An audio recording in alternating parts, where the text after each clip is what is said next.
This is Beijing, China.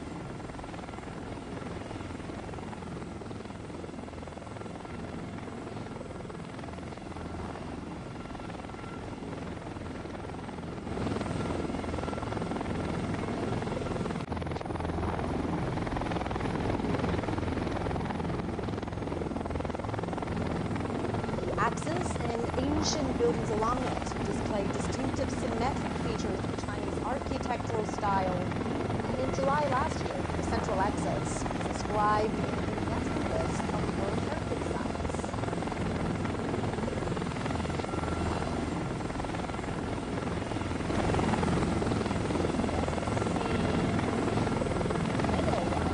We're watching right now the sprawling architectural complex is the Forbidden City.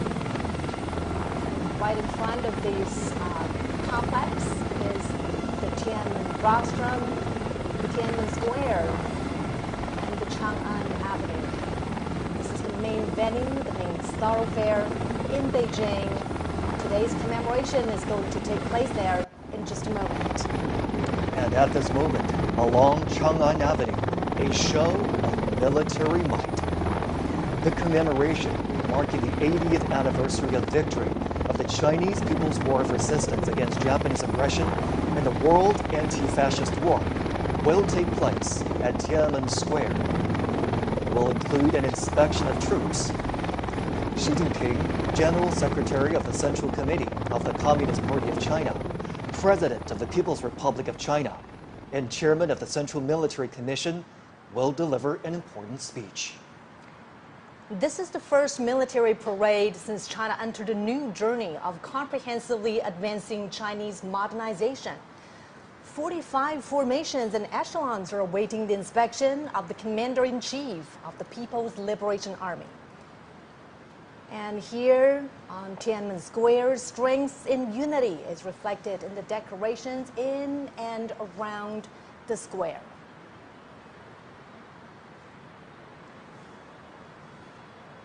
People are gathering there. 50,000 of them are standing by ready for the inspection. A full shot of the Tiananmen Square with the military band and people waiting. And now another angle from which we could get a glimpse of the Forbidden City. And as Mama mentioned, joining them are more than 50,000 representatives from all sectors of society and Beijing residents. Now we are seeing pictures of motorcades escorting the heads of state, leaders of international organizations attending today's commemoration. The motorcades are pulling up. We're going to get a visual of the international dignitaries arriving for the commemoration. The guests will soon arrive at Duanmen Gate to the north of Tiananmen. The Chinese government has invited heads of parliaments, deputy prime ministers, high-level representatives, heads of international organizations, and former dignitaries to the event, in addition to heads of state and governments that will be present at today's commemoration. And also, as we mentioned just now, many of the guests today are from member states, observer states, and dialogue partners of the Shanghai Cooperation Organization, which just concluded its summit in Tianjin. And a few foreign leaders also participated in the summit as guest countries. The red carpet has been rolled out for international dignitaries.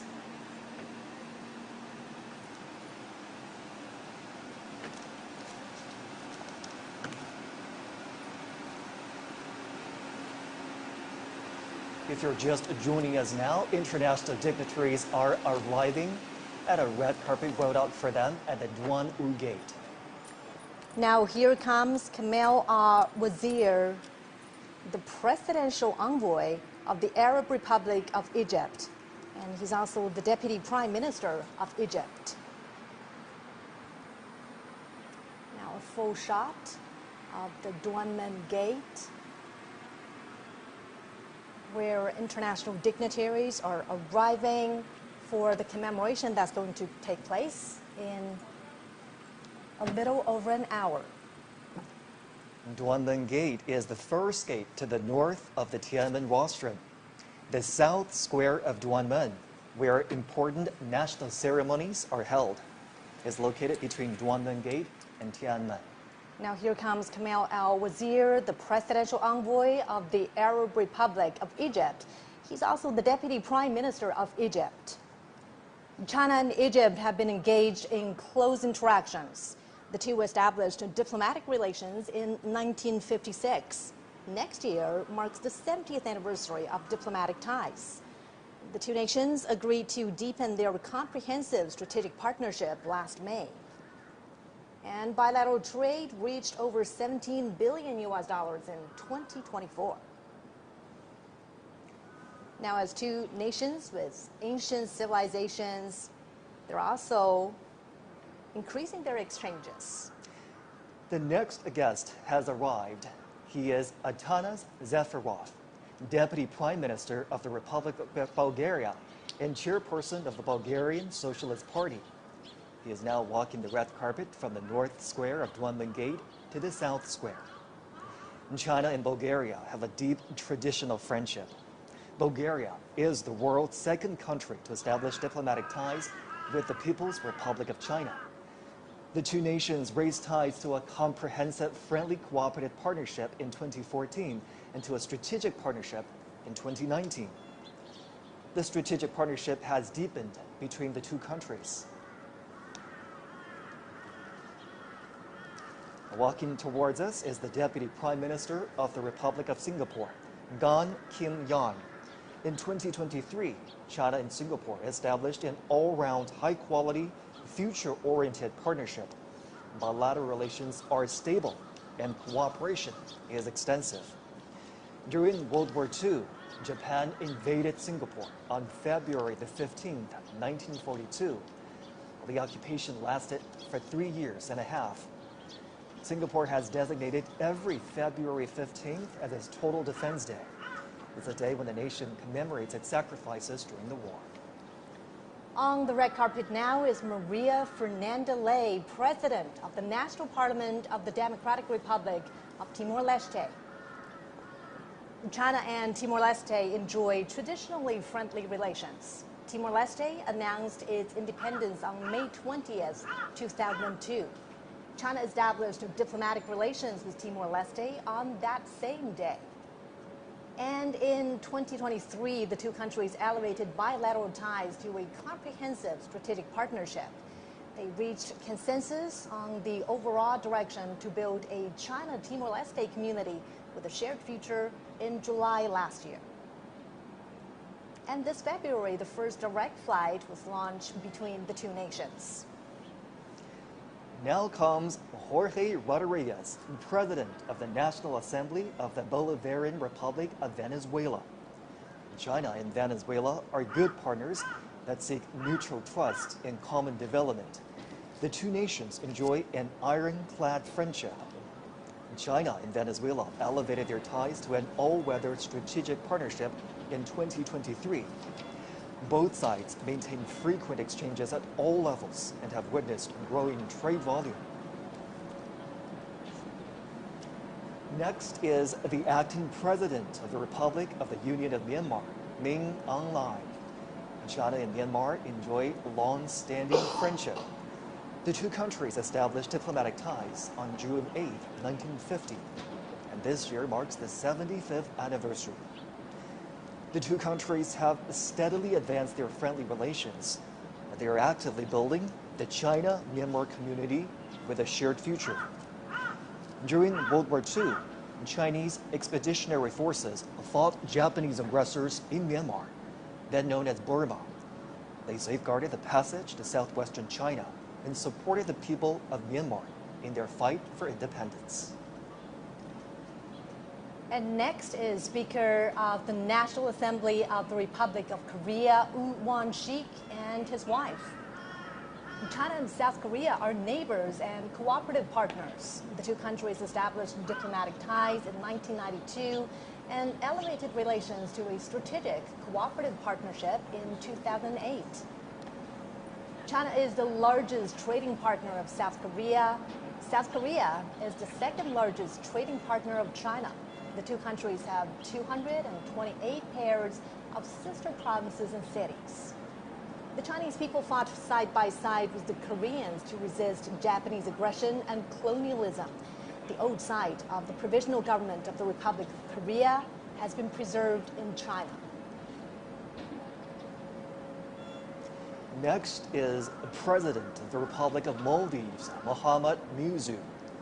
The president made his first state visit to China in January 2024 and was the first foreign leader to visit China that year.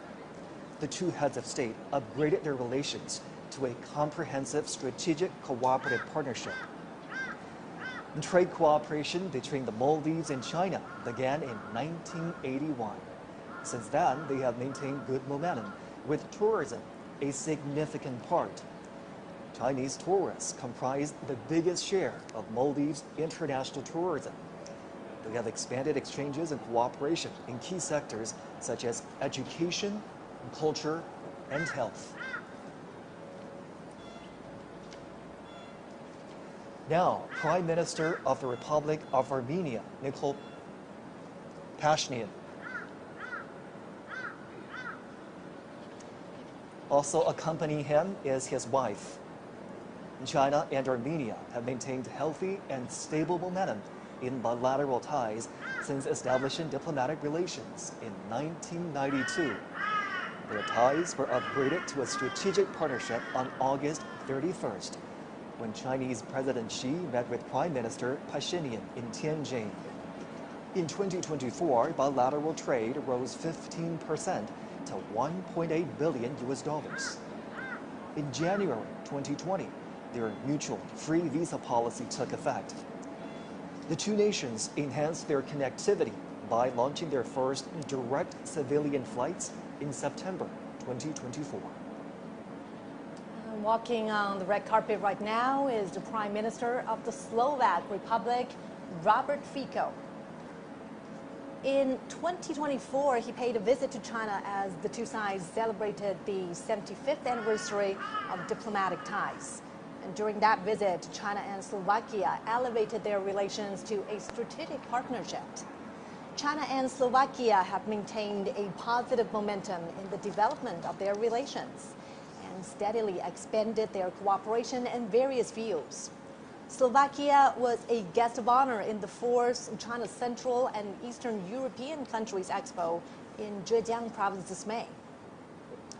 And as the Second World War dragged on, the Slovaks launched a resistance movement against Nazi Germany. With unremitting courage and determination, the Slovakian people contributed to victory in the World Anti-Fascist War. If you're just joining us here on CGTN, you're looking at live pictures of the Duanmen Gate near Tiananmen Rostrum, where international dignitaries have been arriving. We've been tracking the arrival of heads of state and government for you right here on CGTN. And the motorgates keep pulling up. International dignitaries are arriving at the red carpet rolled out in their honor. And some of the guests attending today's commemoration previously attended the Shanghai Cooperation Organization Summit in Tianjin, which just concluded in the northern port city. And in that summit, the leaders jointly issued the Tianjin Declaration. Now comes the president of Mongolia, Ukhna Hurosa, and his wife. China's land border with Mongolia is the longest at 4,710 kilometers. The two countries have been deepening mutually beneficial cooperation over the past 70 years since they established bilateral ties. They have achieved a rapid development and significant outcomes in relations in more than 2 decades. China has been Mongolia's largest trading partner and investor. Bilateral trade reached over $18 billion in 2024, 10% higher than the previous year.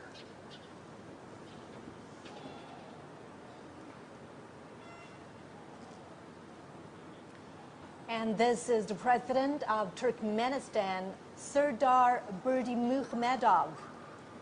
In 2023, China and Turkmenistan established a comprehensive strategic partnership and announced that they will build a community with a shared future at a bilateral level.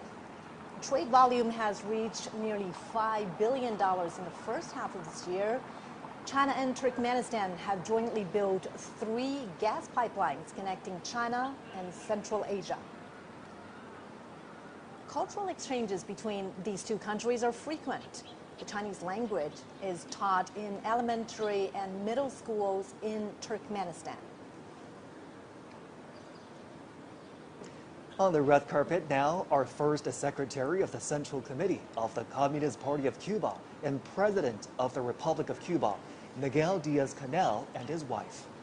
Cuba was the first country in Latin America to establish diplomatic ties with the People's Republic of China. This year marks their 65th anniversary. In the past 65 years, China and Cuba have always trusted and supported each other, setting an example for unity and cooperation between socialist countries and mutual assistance with sincerity among developing countries. In World War II, Cuba provided military support and supplies to the Allied forces.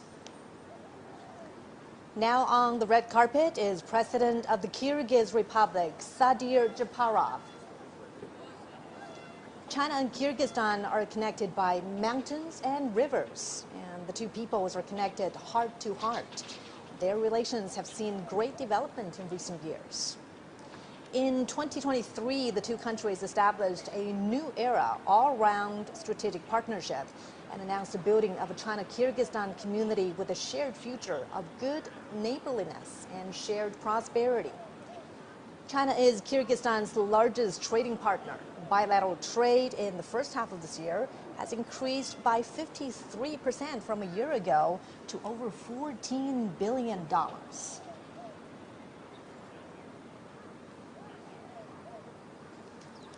We're watching live pictures now from the Duanmen Gate, where international guests are arriving for a welcome ceremony here.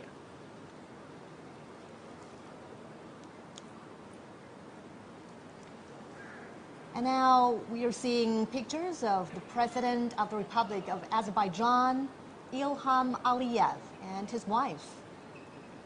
President Aliyev has visited China several times.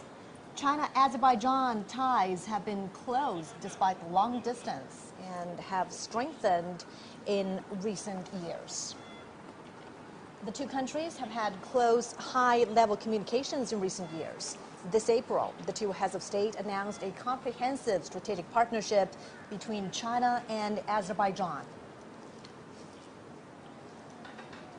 And on the red carpet now are Prime Minister of Malaysia, Anwar Ibrahim, and his wife.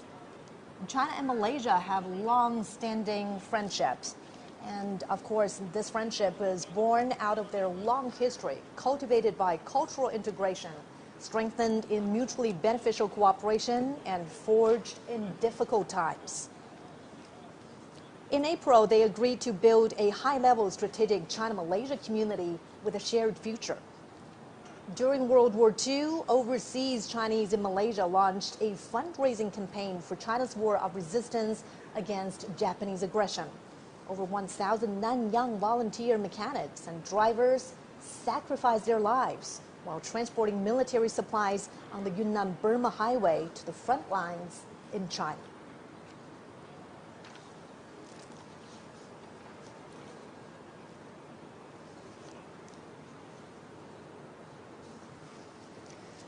Now you're looking at live pictures at the Duanmen Gate, where international dignitaries are continuing to arrive for a red carpet that's rolled out in their honor.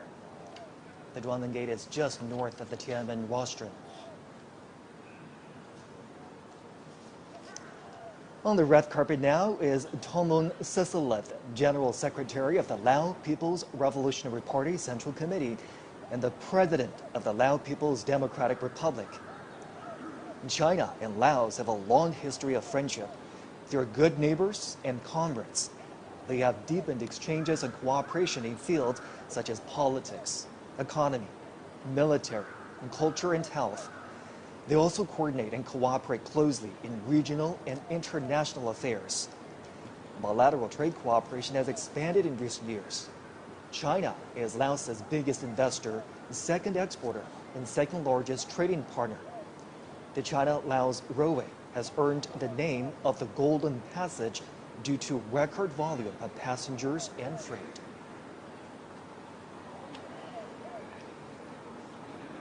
We're watching live pictures from the heart of Beijing, from inside the Forbidden City, the Duanmen Gate, where the red carpet is rolled out for international dignitaries attending the commemoration to mark the 80th anniversary of China's victory in the Chinese People's War of Resistance against Japanese aggression, as well as the World Anti-Fascist War. Heads of state and government are continuing to arrive at Duanmen Gate. This is just north of the Tiananmen rostrum. It's a short walk to the Tiananmen rostrum. China held another commemoration to mark its V-Day 10 years ago in 2015. And it was in that commemoration that heads of state, as well as leaders from international organizations, also attended. This is certainly a show of solidarity.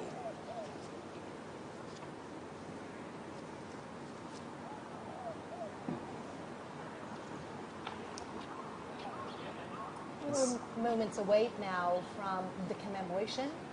It's going to begin in less than an hour. And now the next guest has arrived. The President of the Republic of Serbia, Aleksandar Vučić, and his wife. President Vučić has always promoted China-Serbia cooperation and exchanges. The two nations are advancing the high-quality development of a China-Serbia community with a shared future. They are ironclad friends who help each other in hard times. 80 years ago, people from the two nations significantly contributed to the victory of the anti-fascist war in the battlefields of Asia and Europe. China and Serbia have trusted and supported each other for a long time. On the red carpet now is President of the Republic of Tajikistan, Emomali Rahman. President Rahman is an old friend of China and the Chinese people. He's been to the country more than 20 times. China-Tajikistan relations are at their best with frequent high-level exchanges. Last year, the two countries announced a comprehensive strategic partnership. And from this higher starting point, they will build a China-Tajikistan community with a shared future. Prime Minister of the Islamic Republic of Pakistan, Shahbaz Sharif. Pakistan was one of the first countries to recognize the People's Republic of China. The two are ironclad friends and all-weather strategic cooperative partners. They are deepening their strategic mutual trust and practical engagement. And China has been Pakistan's largest trading partner since 2014. China is also the largest foreign investor in Pakistan.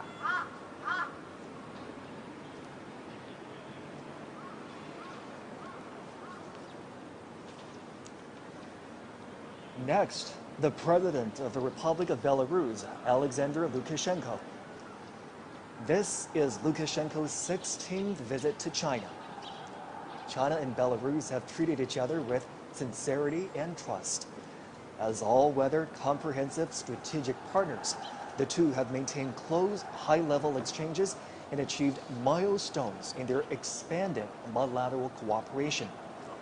On May the 9th, the Chinese PLA Guard of Honor attended the military parade in the Belarusian capital of Minsk to commemorate the victory of the former Soviet Union's Great Patriotic War.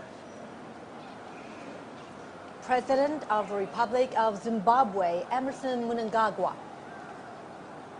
In 2024, President Mnangagwa made a state visit to China and attended the China-Africa Cooperation Forum Summit in Beijing. He did his military training in China in the 1960s and had the deep bond with the Chinese People's Liberation Army. The two countries and the two parties share similar thoughts. Now, President of the Islamic Republic of Iran, Masoud Pezeshkian, and his daughter, Zahra Pezeshkian.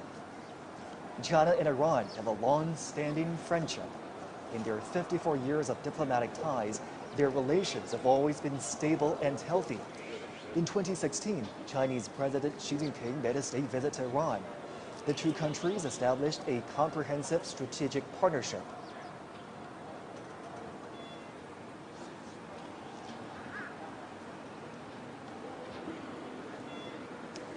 Next is the President of the Republic of the Congo, Denis Sassou Nguesso. Among African leaders, he is one of those who has made the most visits to China and met with Chinese President Xi Jinping. The two heads of state have a deep friendship. The Republic of the Congo is China's ironclad friend. Bilateral ties were upgraded to a comprehensive strategic cooperative partnership in 2016. The two countries marked the 60th anniversary of diplomatic ties last year, when President Sassou was in Beijing for a state visit and the Forum on China-Africa Cooperation Summit.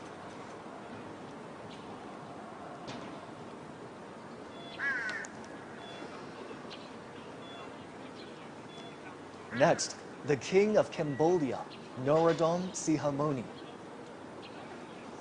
China and Cambodia have enjoyed long-standing friendship. The two peoples have interacted for their mutual benefit. This April, they elevated bilateral relations to an all-weather China-Cambodia community with a shared future in the new era. It's the first time China has upgraded ties with a Southeast Asian country to such a level. And walking on the red carpet are President of the Republic of Uzbekistan, Shavkat Mirziyoyev, and his wife. President Mirziyoyev has been to China many times. Friendly cooperation between the two peoples has been vigorous under the Silk Road spirit. And last year, China and Uzbekistan established an all-weather comprehensive strategic partnership in the new era. And they have announced to advance the building of a China-Uzbekistan community with a shared future.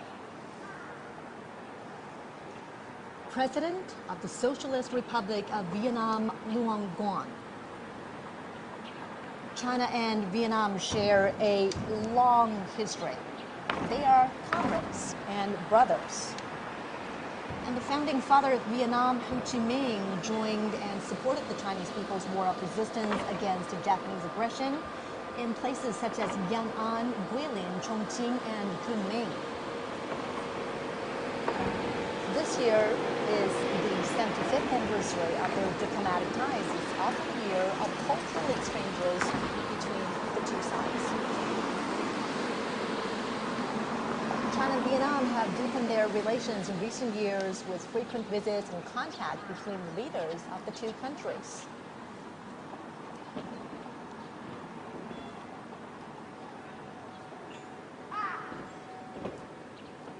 And now, Prime Minister of Nepal, KP Sharma Ali, and his wife. Connected by mountains and rivers, China and Nepal have a long history of friendly exchanges. This year is the 70th anniversary of their diplomatic ties. The two countries have seen healthy and stable development in bilateral relations and strengthened political trust. China and Nepal have also expanded cooperation in various fields and under the Belt and Road Initiative. In 2019, their relations were upgraded to a strategic partnership of cooperation featuring everlasting friendship for development and prosperity. And this partnership continues to deepen. And again, CGTN is bringing you live pictures from the heart of Beijing. the Duanmen Gate, which is to the north of the Forbidden City.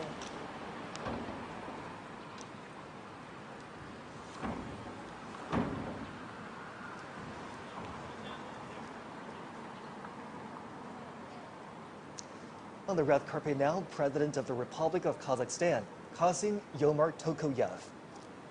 China and Kazakhstan relations have been tested by changes and challenges, but they always remain at a high level. China and Kazakhstan raised bilateral ties to a permanent, comprehensive strategic partnership in 2019. In 2022, they pledged to build a community with a shared future defined by lasting friendship, a high degree of mutual trust, and sharing weal and woe. In June, Chinese President Xi Jinping was in Kazakhstan for the second China-Central Asia Summit. There, the leaders agreed to forge a China-Central Asia spirit of mutual respect, mutual trust, mutual benefit, and mutual assistance for the joint pursuit of modernization through high-quality development.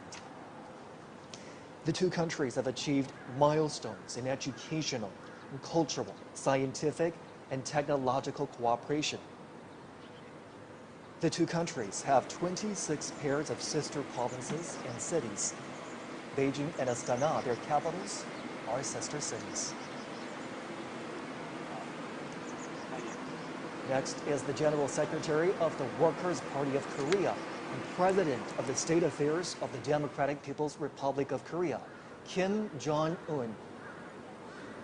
China and the DPRK established diplomatic ties on October 6, 1949. The DPRK was one of the first to establish ties with the People's Republic of China.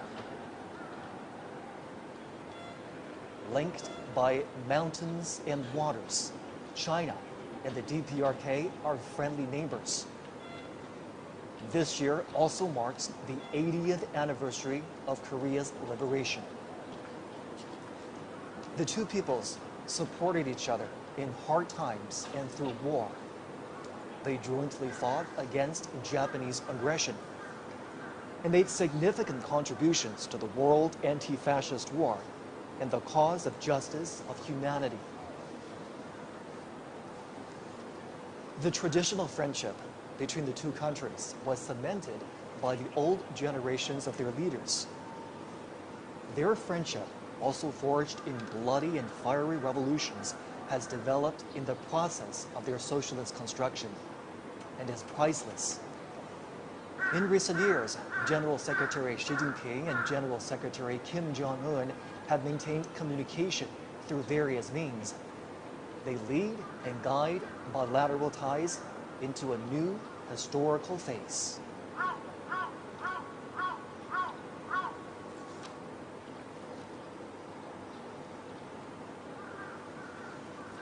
At the invitation of Chinese President Xi Jinping, dozens of heads of state and government will attend today's commemoration in Beijing. On September 3rd, China marks its V-Day. This is the 80th anniversary of the victory in the Chinese People's War of Resistance against Japanese aggression and the World Anti-Fascist War.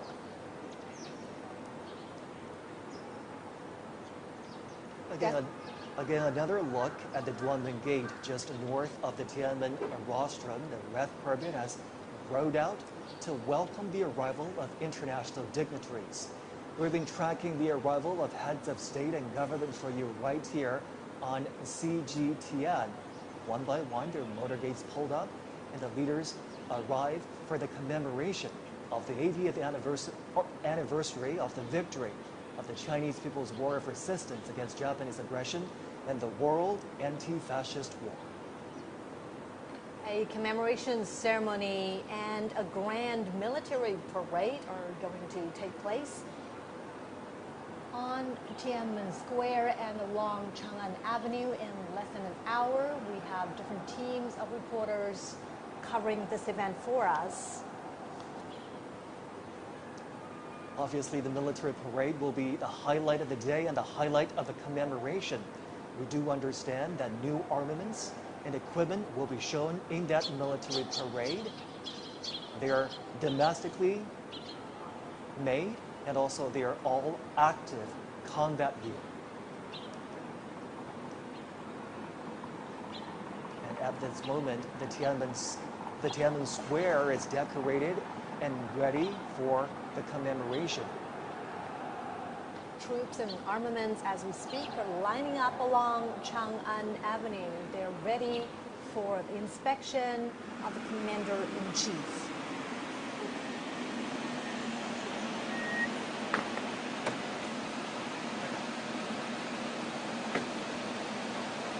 Motorcades carrying state international dignitaries are arriving here at the Tahun gate.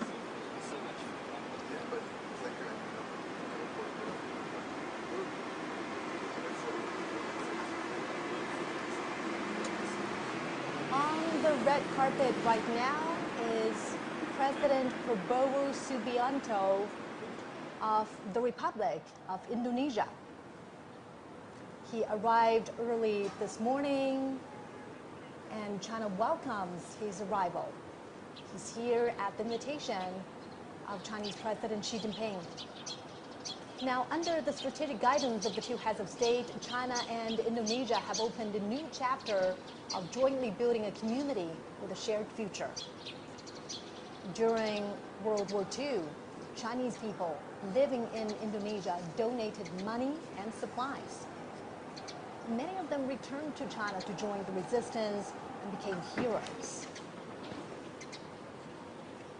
Renowned Chinese writer and anti-fascist intellectual Yu Dafu traveled to Southeast Asia to join the resistance.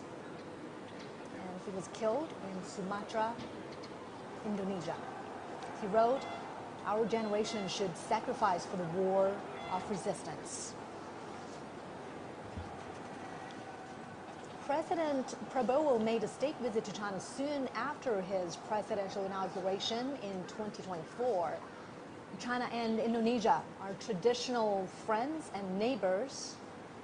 And it was in this year that China and Indonesia embarked on a new chapter of bilateral ties by building a community with a shared future.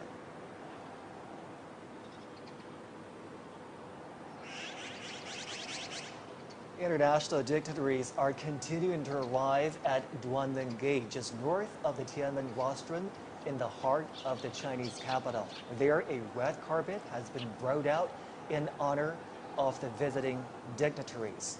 They are heads of state and government who will be participating in the commemoration today of the 80th anniversary of the victory of the Chinese People's War of Resistance against Japanese aggression and the World Anti-Fascist War. Later on, a military parade will take place on the Chang'an Avenue, an east-to-west major thoroughfare, cutting right through the heart of the Chinese capital, Beijing. CGTN will have full coverage of the commemoration today. Make sure you do stay with us right here on CGTN.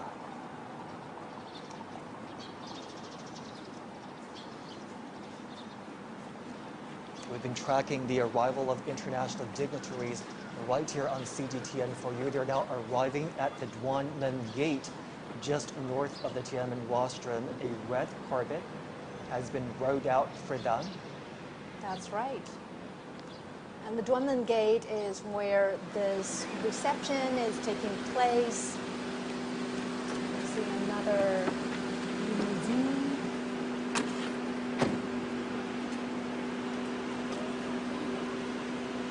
President of the Russian Federation, Vladimir Putin.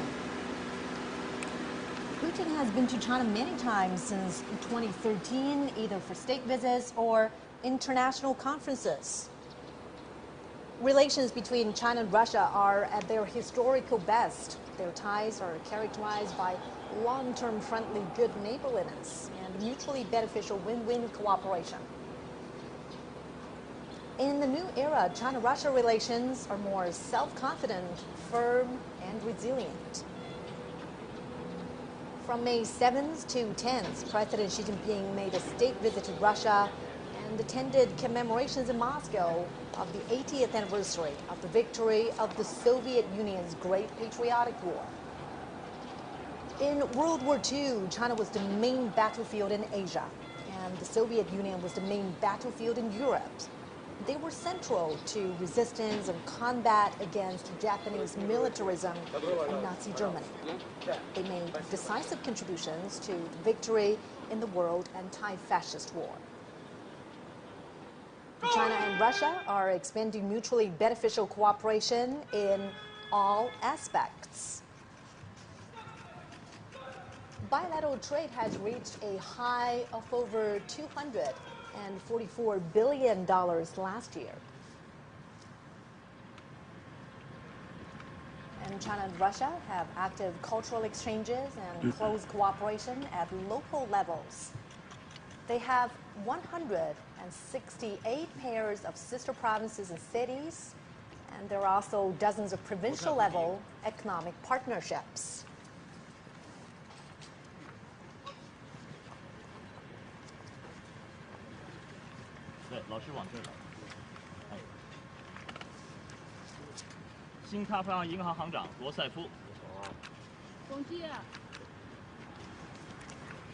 Remembering history, honoring the fallen heroes, cherishing peace, and creating a better future. This is our special program commemorating the 80th anniversary 新西兰前总理约翰 of the 基 Chinese people's war of resistance against Japanese aggression and the world anti-fascist war. Nice to see you again. 很高兴再次见到你。 Now arrived at our meeting 新西兰前总理克拉克 and his wife. Good to see you again. 习主席很高兴再次见到你。 Watching right now, 日本 Chinese 前首相 President 鸠山由纪夫 and Madame Peng Liyuan are welcoming international 罗马尼亚前 dignitaries 总理勒斯塔at the 塞 South Square of Guanmen Nice to Gate. meet you. Welcome to China. These are 夫人 heads of international organizations that are walking 您 down 好， the 我 red 是他夫人。 carpet to be received by the Welcome Chinese to China. president and his wife. That's right. 澳大利亚前州长 A 安杜鲁 decade 斯 ago, on September Welcome to 3rd, China.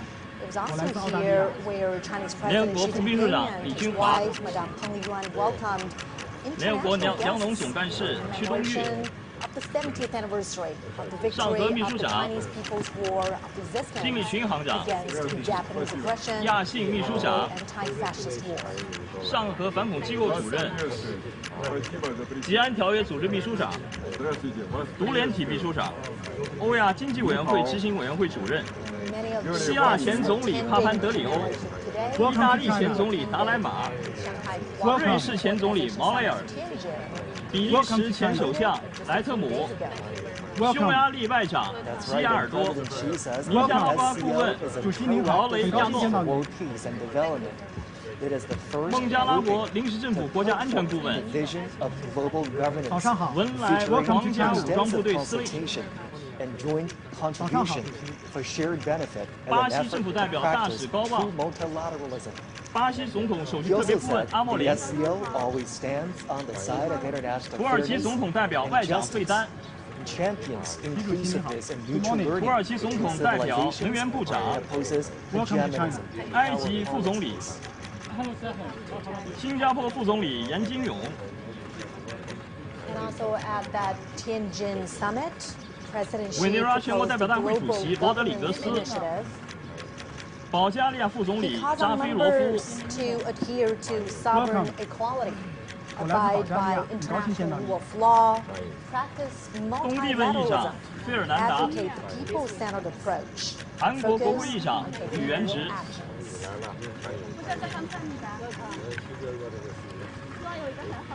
The Chinese president and his wife greeting the 尼泊尔 international 总理 dignitaries 奥 that 利 arrived in 很高兴 Beijing 再 for the 见。 commemoration of the 80th 斯洛伐克总理 anniversary 菲佐 of the victory of the Chinese people's war of resistance against Good to see you Japanese again. aggression and the world 很高兴再次 anti-fascist 见到你 war.，祝贺。越南国家主席梁强 We're watching live pictures from the heart of Beijing, the Guanmen 伊朗总统 Gate 及女儿 of the Forbidden City.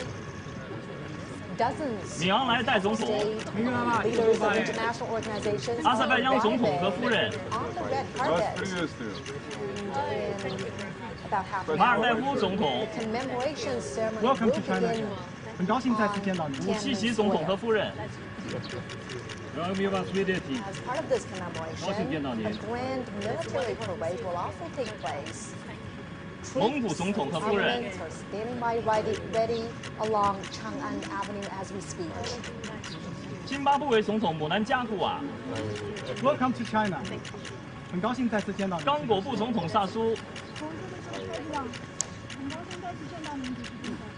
哈萨克斯坦总统托卡耶夫。 Early morning in Beijing, 印尼总统普拉博沃。 live to a global audience. Thank you for being here. 亚美尼亚总理及夫人。西哈莫尼国王。 is saying to his guests, welcome, welcome. 米尔基耶夫总统和夫人。 昨天的会见非常好。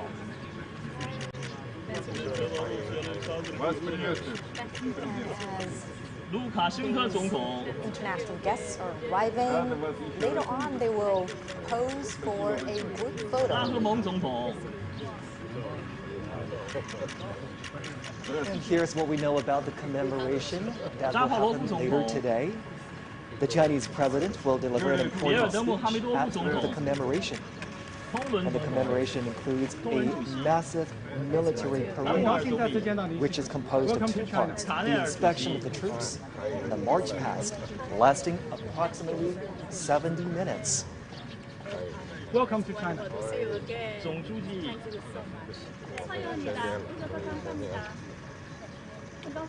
The Chinese president and his wife welcoming guests arriving for the commemoration. And now they're walking towards a group photo where the arriving international dignitaries will take a group photo together with the Chinese president. We are certainly marking a significant anniversary today on September 3rd. China is commemorating the 80th anniversary of the victory.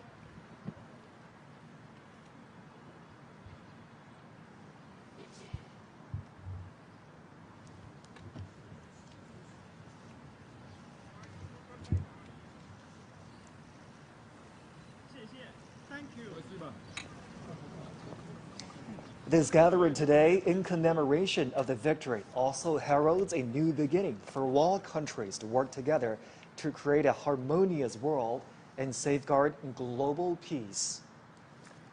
Well, as you can see right there, front and center on this gate is the character Duan Men. The Chinese character Duan also conveys righteousness, which is consistent with the message of safeguarding international justice. The leaders are now walking together towards the Tiananmen rostrum. It's a short walk from the Duanmen Gate we've been telling you about, which stands just north of the Tiananmen rostrum, to the rostrum itself. And Zhongxi, you know, for many foreign leaders who have visited China before, the Tiananmen rostrum, or the Forbidden City, is a familiar sight. Many of them have been here before to the Forbidden City. However, this gathering here today holds a special significance. Absolutely. The Tiananmen rostrum sits right in the heart of the Chinese capital with viewing platforms that can overlook the Tiananmen Square. The leaders will be walking towards the rostrum. They will ascend to the viewing platform on the rostrum and view the military parade together. Now, as they walk on the red carpet to make their way to the top of the Tiananmen rostrum, a little bit of background information about the structure. It was built as a ceremonial gate to the imperial city in the Ming Dynasty. It's witnessed ties of Chinese history in the past 6 centuries. And in 1937, Tiananmen Square witnessed the fall of Peking. In October 1945, Japanese invaders in North China officially surrendered at the square of the Hall of Supreme Harmony in the Forbidden City.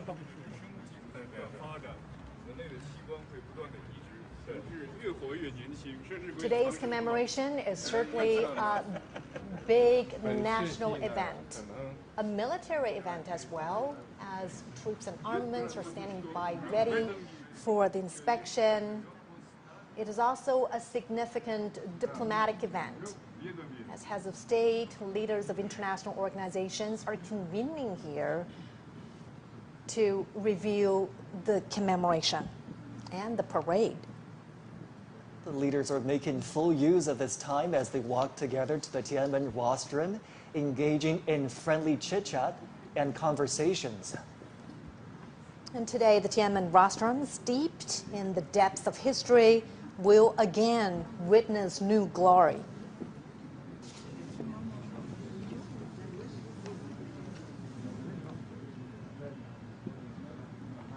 It is a pretty long walk to ascend to the top of the Tiananmen rostrum.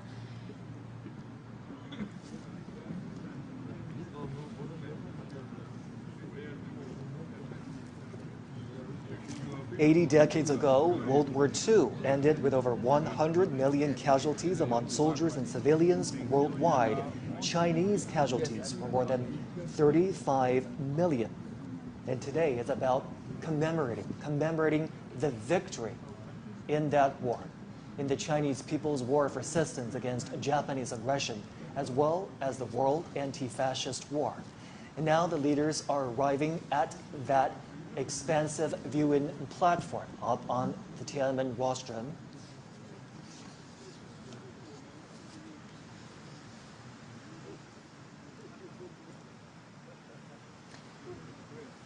And we understand that some of the veterans of the War of Resistance were given their own viewing spots on top of the Tiananmen rostrum.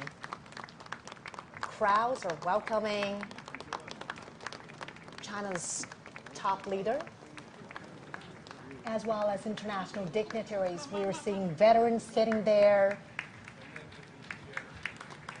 and President Xi Jinping and international dignitaries are shaking hands with a 99-year-old veteran, 100-year-old veteran from the Ace Route Army, 94-year-old veteran from the Ace Route Army, 102-year-old veteran from the new 8 Route Army, and from South China Guerrilla Force, 100-year-old veteran from the Kuomintang.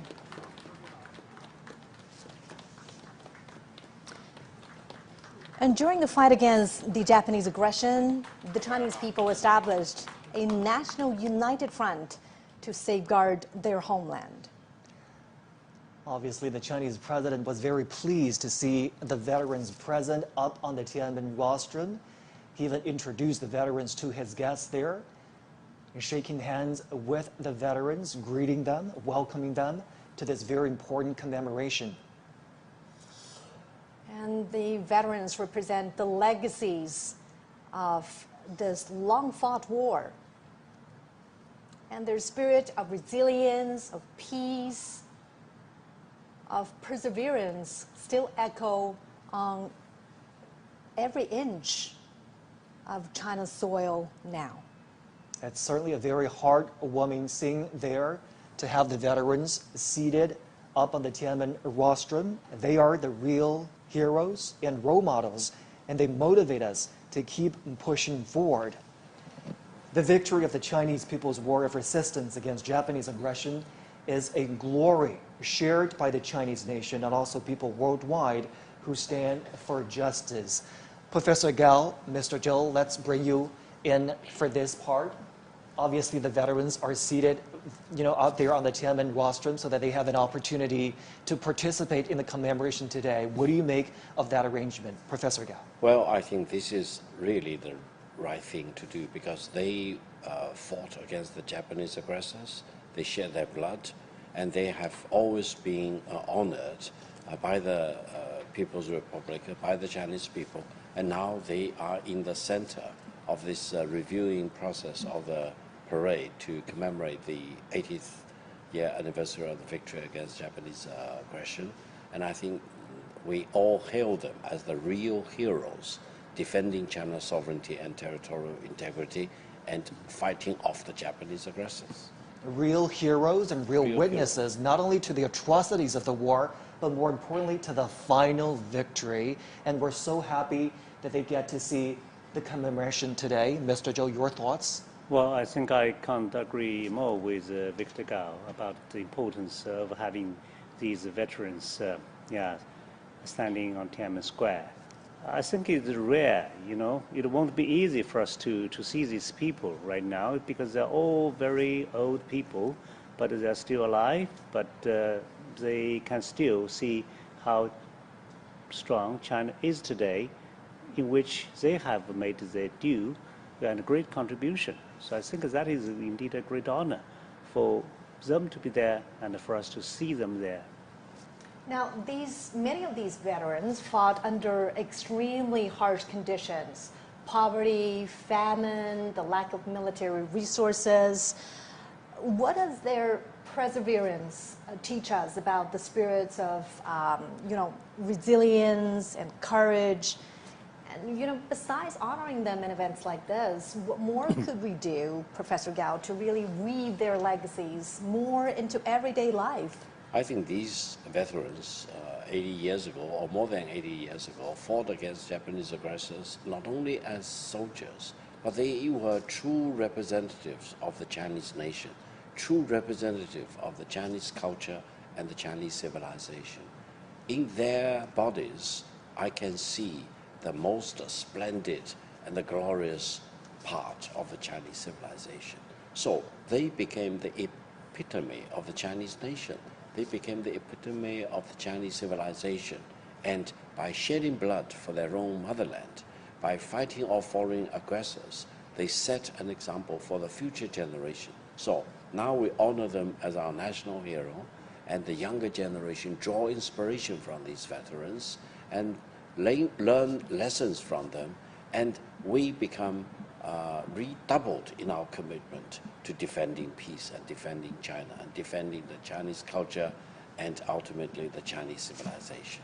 Obviously, we're commemorating this day. We're inviting veterans up on the Tiananmen rostrum to carry on this spirit of the war of resistance against the Japanese aggression. Mr. Zhou, how do we do that? How do we make sure that the spirit of perseverance, the spirit of never surrender, the spirit of defending your motherland lives on in today's world? Well, these people are actually old soldiers, right? And old soldiers never die. So what they have left us are actually a litany of fine traditions. But if you look at the PLA today, you would find it so interesting to see that how small they were at that time and how ill-equipped they were at that time. But on the contrary, today, China is almost the opposite, right? China is having the largest armed force in the world, and in a moment we're going to see all the modern weaponry and combat platforms. But still, this kind of fine traditions are basically in the heart and in the blood of our modern-day soldiers, because that's really, really matter, for us if you are going to another war. So you have to think of where you come from, right? And what kind of traditions are already placed in you. So these people basically are the very sources of a fine tradition. How can remembering their sacrifices and contributions inspire values that are still relevant today? Professor Gao. Well, I think they are the true Chinese nationals and our heroes. But allow me to mention, behind these veterans, I also see those who fell on the battleground, who really sacrificed their lives for the Chinese nation. So I think we not only see these veterans who are the true representative of those heroes fighting against Japanese aggressors, but they are also representatives of all the millions of the Chinese soldiers who shed their blood, who sacrificed their life, and they too become the national heroes for the current generation of the Chinese nation and the future generations.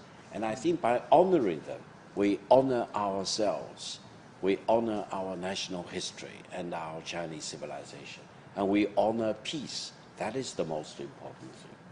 You know, we talked about international solidarity towards ending the Second World War, and the international solidarity is also present today with the turnout of those international dignitaries that have arrived in Beijing. You're looking at live pictures of the Tiananmen Square that's fully decorated for the commemoration today. There are the year-marking installations that show the years 1945 and 2025.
Today is September 3rd. In the capital, Beijing, the commemoration of the 80th anniversary of the victory of the Chinese People's War of Resistance against Japanese aggression in the World Anti-Fascist War will begin soon. CGTN is broadcasting the commemoration live to global audiences.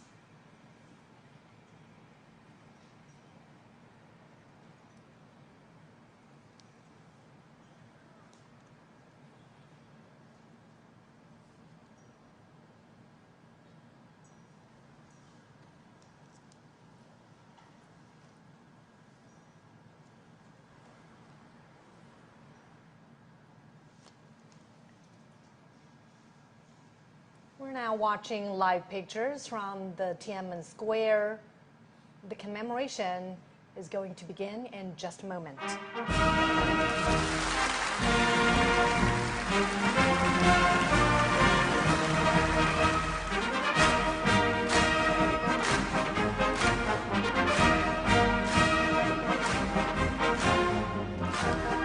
State and party leaders Xi Jinping, Li Qiang, 赵乐际、王沪宁、蔡奇、丁薛祥、李希, and Han Zheng have come to the Tiananmen rostrum.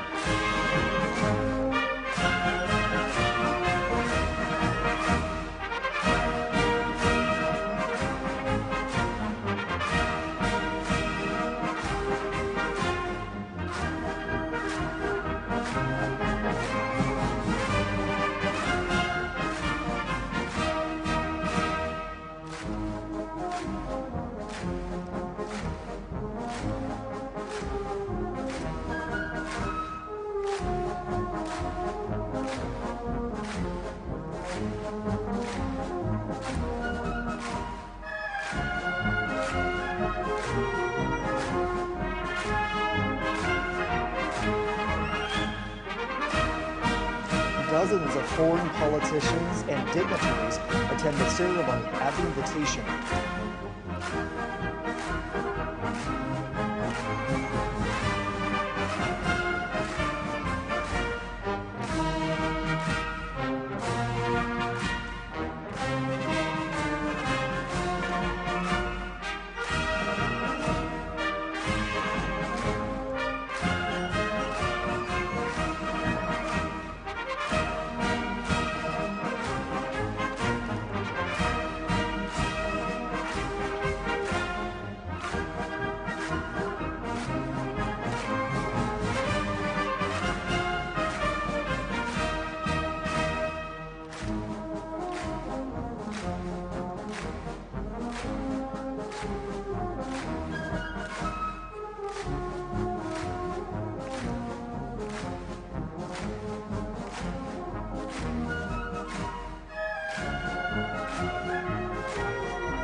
Also present on the Tiananmen rostrum are senior officials of the CPC Central Committee, the Standing Committee of the National People's Congress, the State Council, the Supreme People's Court, the Supreme People's Procuratorate, the National Committee of the Chinese People's Political Consultative Conference, and the Central Military Commission. Retired leaders of the party and the state, some veteran soldiers who participated in the War of Resistance, representatives of Kuomintang veteran soldiers who had fought the Japanese aggression, family members of Kuomintang high-ranking officers who had died in the War of Resistance, representatives of those who received awards for their service, and representatives of Hong Kong, Macau, and Taiwan compatriots, as well as overseas Chinese, are also present on the Tiananmen rostrum.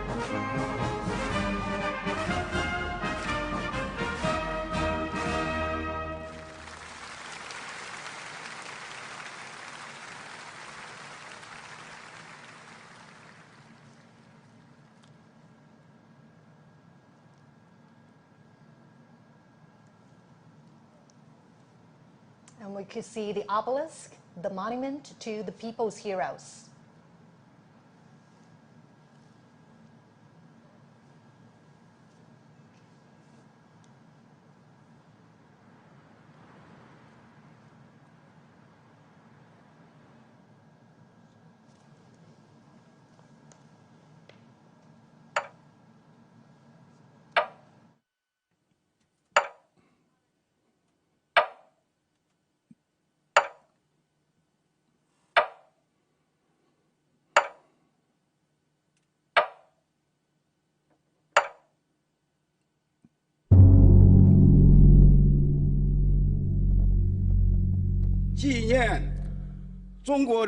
The commemoration of the 80th anniversary of the victory of the Chinese People's War of Resistance against Japanese aggression and the World Anti-Fascist War now begins.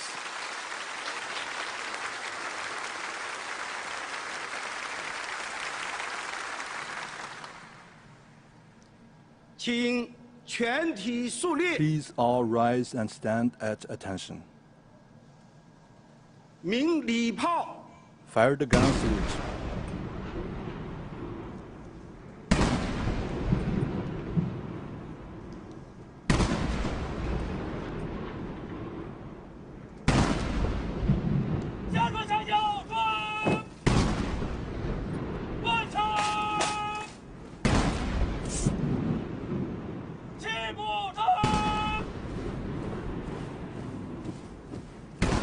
An 80-gun salute is fired to mark the 80 years since the victory of the War of Resistance.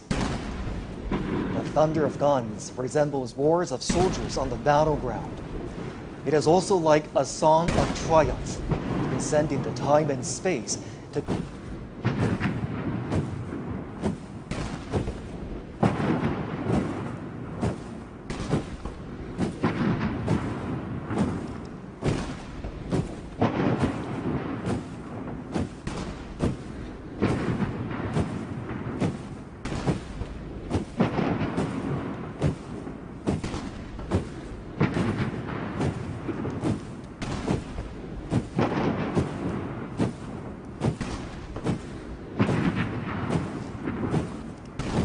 Chinese people's deep love towards the motherland can be seen from the steadfast gaze of the honor guards.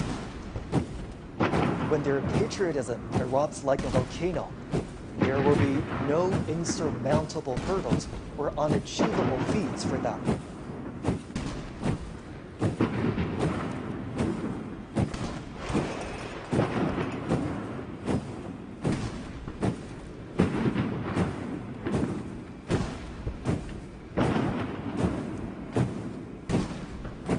The wheel of history never stops.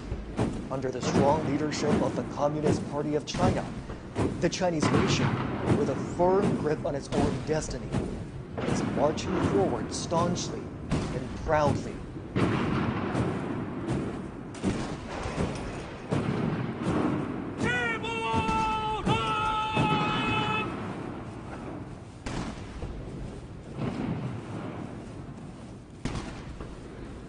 From the monument of the people's heroes to the national flagpole, and from the great victory to the great rejuvenation, the Chinese nation has walked a long way of innumerable difficulties and hardships. This is a road to national independence and people's liberation. It is also a road to national dignity, prosperity, and strength, and a road to Chinese modernization and a global community with a shared future.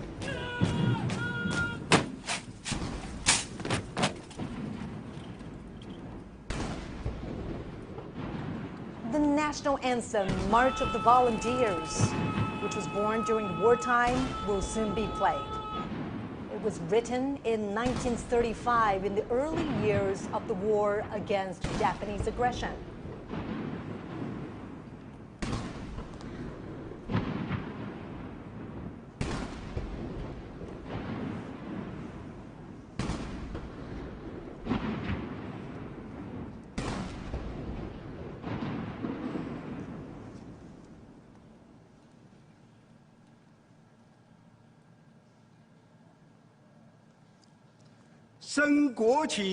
raise the national flag and sing the national anthem.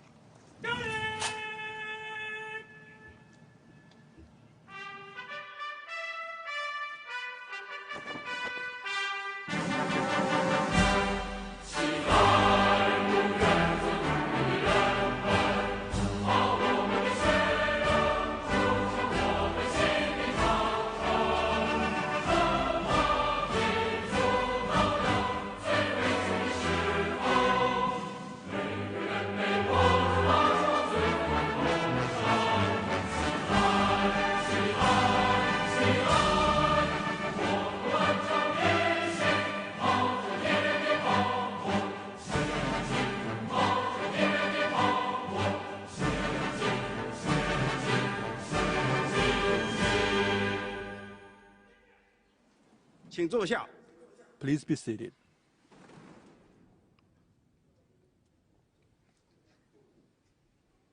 I invite General Secretary of the CPC Central Committee, President of the People's Republic of China, and Chairman of the Central Military Commission, Comrade Xi Jinping, to deliver an important speech.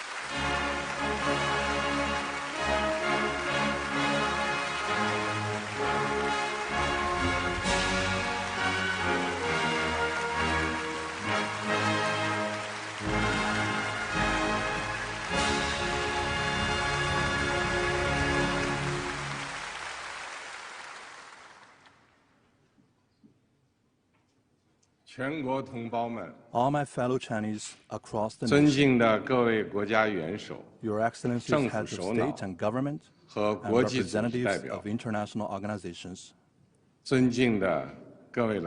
distinguished guests, all officers and soldiers participating in the parade, comrades and friends. Today, we gather here to solemnly commemorate the 80th anniversary of the victory of the Chinese People's War of Resistance against the Japanese aggression and the World Anti-Fascist War. It is an occasion for us to remember history, honor fallen heroes, cherish peace, and create a better future. On behalf of the Central Committee of the Communist Party of China, the National People's Congress, the State Council, the National Committee of the Chinese People's Political Consultative Conference, and the Central Military Commission, I would like to pay high tribute to our veteran soldiers and comrades, patriots, and officers who fought in the war of resistance against Japanese aggression. And to the Chinese nationals from home and abroad who made important contributions to our victory.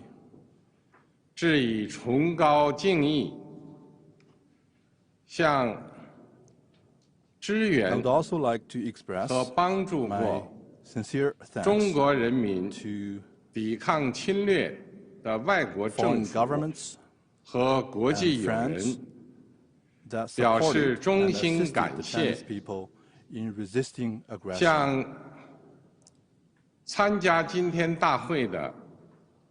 also extend a warm welcome to our guests from around the world who are with us today.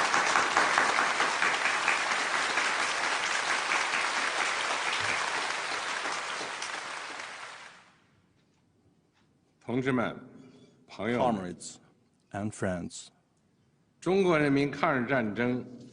Chinese People's War of Resistance against the Japanese aggression was a great war fought with tenacity and valor. Under the banner of the National United Front against Japanese aggression, established at the initiative of the Communist Party of China, the Chinese people stood up to fight the formidable enemy with an iron will, and formed a great war with flesh and blood to defend the nation, and ultimately achieved the first complete victory in resisting foreign aggression in modern times. The Chinese People's War of Resistance against Japanese aggression was an important part of the world anti-fascist war. 中国人民以巨大的 With huge 民族 national 牺牲， sacrifice, the Chinese people 为拯救人类 made 文 major 明， contributions 保 to 卫 saving 世界 human 和平 civilization and 做出 safeguarding 了 world 重大 peace. 贡献。历史警示我们， History cautions us 人类命运休 that 戚与共， humanity rises and falls together. 各个国家、各个民族只有 Only 平 when 等相 all 待、 countries and 和 nations 睦相处 treat、each other 守 as 望 equals, 相助， coexist in 才 peace 能维 and 护 support each 共 other, 同安全， can we uphold common 消灭 security, 战争根源， eradicate the root cause of 不 war, 让历史悲 and 剧 prevent 重演。 the reoccurrence of historical tragedies. 同志们、朋友们， Comrades and friends, 中华民族是不畏强暴 the，Chinese nation is the 自立 great 自 nation 强 that 的 is 伟大 never 民族。 intimidated by any bullies 当年 and always values 面对 independence 正 and 义与 forges 邪 ahead. 恶、光 In 明 the 与 past, 黑 when 暗、 faced with critical struggles 进 between 步与 good and 反动 evil, 的 light and 生死 darkness, 较量， progress and reaction, the Chinese 中 people 国人民同仇 rallied 敌忾， together to defy 奋起 the 反 enemy. 抗，为国家生存而战， They fought for the 为 survival 民 of the 族复 country, 兴而战， for the rejuvenation 为 of the 人 Chinese 类正 nation, 义而 and 战。 for justice of the whole humanity. 今天，人类又面 Today, 临和平还是战争、 humanity again has to choose 对话 between 还 peace 是对 and 抗、 war, dialogue 共 and 赢还是 confrontation, 零和的抉择。 win-win cooperation and zero-sum game. 中国人民坚定站在历史 The 正确 Chinese 一边 people，firmly stand 站 on 在 the right 人类 side 文 of 明 history 进步 and the 一边， progress of human civilization. 坚持走和平发展道 We 路， will remain committed to the path 与 of 各国 peaceful 人民 development 携手 and 构 join 建 hands with all 人类 peoples 命 around the 运共 world 同体 in。building a community with a shared future for humanity. 中国人民解放军 The Chinese People's 始 Liberation 终是 Army has been 党和人 and 民 will always be 完全可以 the 信赖 heroic 的 armed 英 forces that 雄 the 部队。 party and the people can fully 全 trust 军 and 将 rely 士 on. 要忠实履行神圣 All 职 service 责， members should 加快 faithfully 建设 perform their 世界 sacred 一 duties, 流军队， speed up the building of a 坚决维 world-class 护 military, 国家主 and 权、 firmly 统 safeguard 一， China's sovereignty, 领土完整， unity, and territorial integrity. 为实现中华民族伟大 All 复兴 service members should 提 provide 供战略支 strategic 撑， support for the great 为 rejuvenation of the 世界 Chinese 和 nation 平与发 and make 展 greater 做 contributions 出 to the 更大 peace 贡 and 献。 development of the world.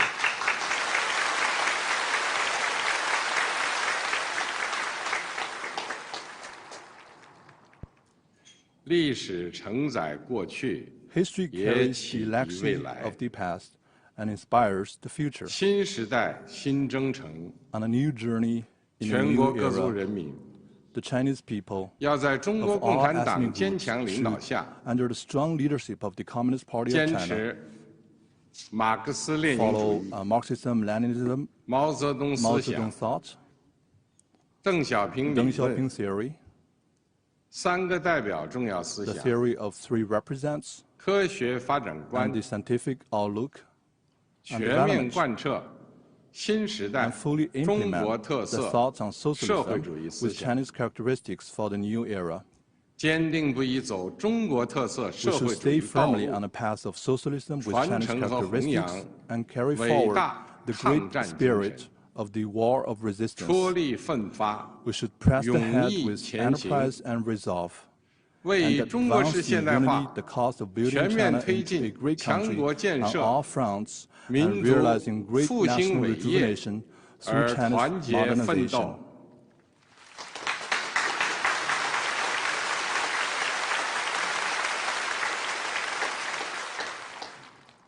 中华民族伟大复兴势 The 不可 great 挡， rejuvenation of the Chinese 人类 nation 和 is 平与发展的 irresistible. 崇高 The 事 noble 业 cause of peace 必 and 将胜 development 利。 of humanity will prevail.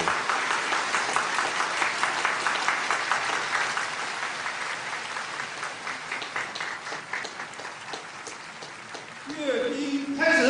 The military parade now begins. Markers in position.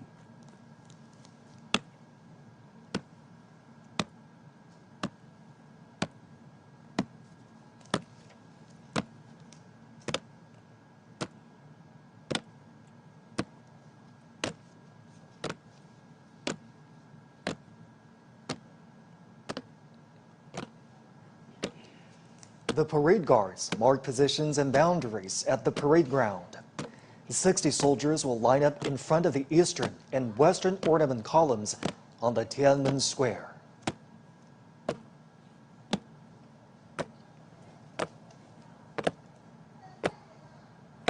Marching with steadfast footsteps and imposing bearing, the ironclad troops showcase their unshakable faith, strong conviction, strict discipline, and firm commitment to their duties.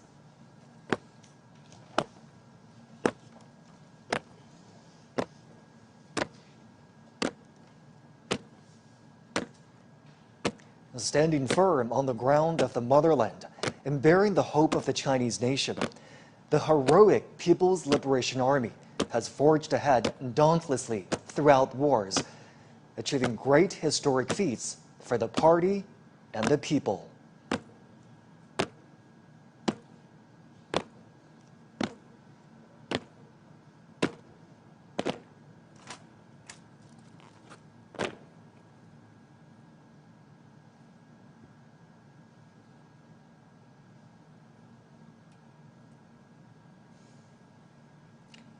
At this solemn moment today, the People's Armed Forces are ready for the inspection of General Secretary of the Communist Party of China's Central Committee, Chinese President and Chairman of the Central Military Commission, Xi Jinping. They are also ready to be reviewed by the party and the people.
Comrade Chairman, the troops for review are fully prepared. Please proceed with the inspection. Chief Commander of the Parade, Han Zhengxuan. Let's begin.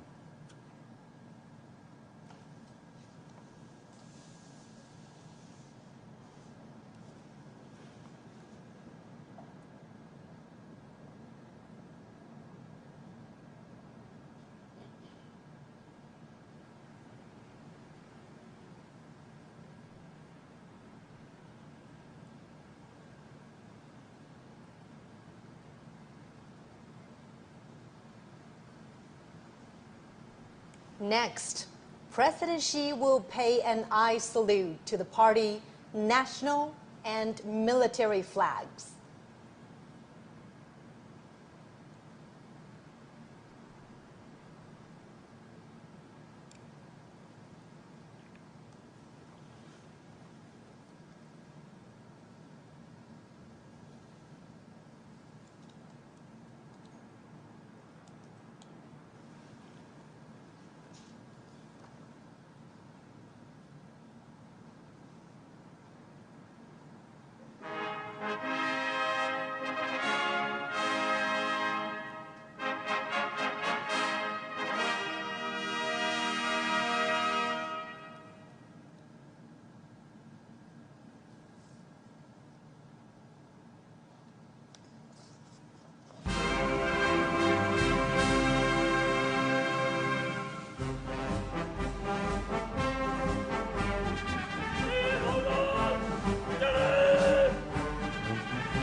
们辛苦了！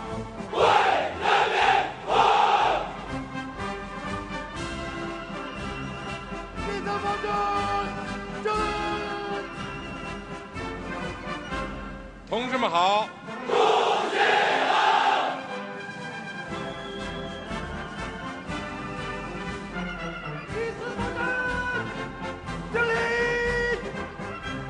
同志们辛苦了！ In a typical back and forth, President Xi says, "Salute to you, comrades." And the soldiers reply, "Hail to Chairman."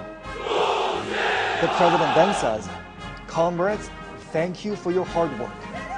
To which the soldiers reply, "We serve the 同志 people." 们辛苦了！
同志们辛苦了！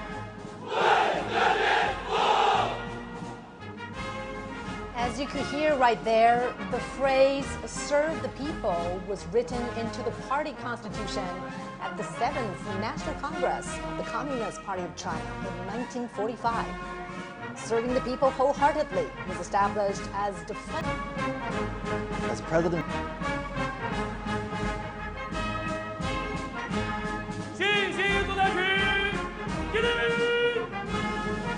同志们好！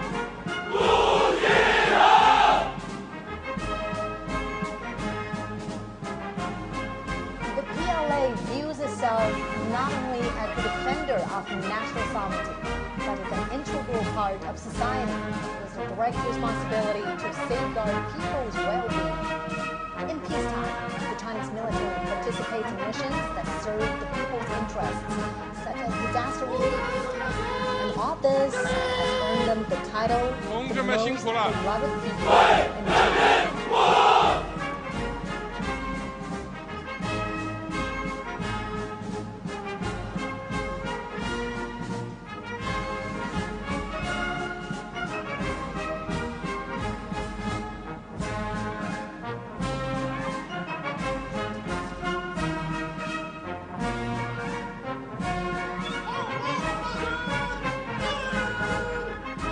"同志们好！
is heading back to the Tiananmen rostrum.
When President Xi's car rides past the troops, the soldiers shout, "Follow the party's command, fight to win, forge exemplary conduct. Justice will prevail, peace will prevail, the people will prevail."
Follow the party's command sets the military's political orientation. Fighting to win is the basic function of the military, and the fundamental objective is development. Forging exemplary conduct demonstrates the army's nature and principle.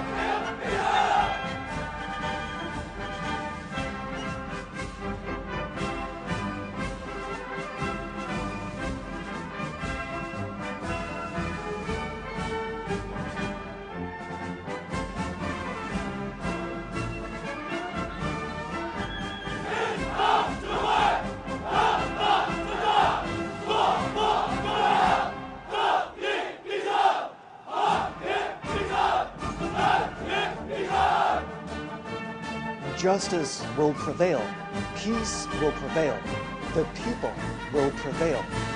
These three phrases were the closing lines in President Xi's speech 10 years ago, when the country marked the 70th anniversary of the victory of Chinese people's war of resistance against Japanese aggression and the World Anti-Fascist War.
war markers fall out.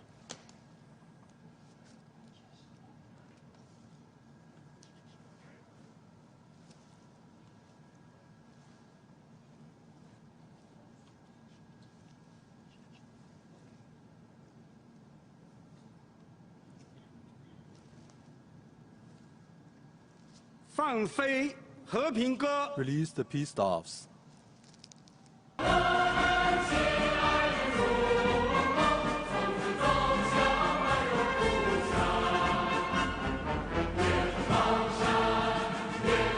Now we can see 80,000 doves flying into the sky.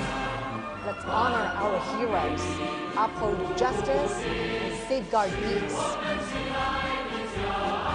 This land and people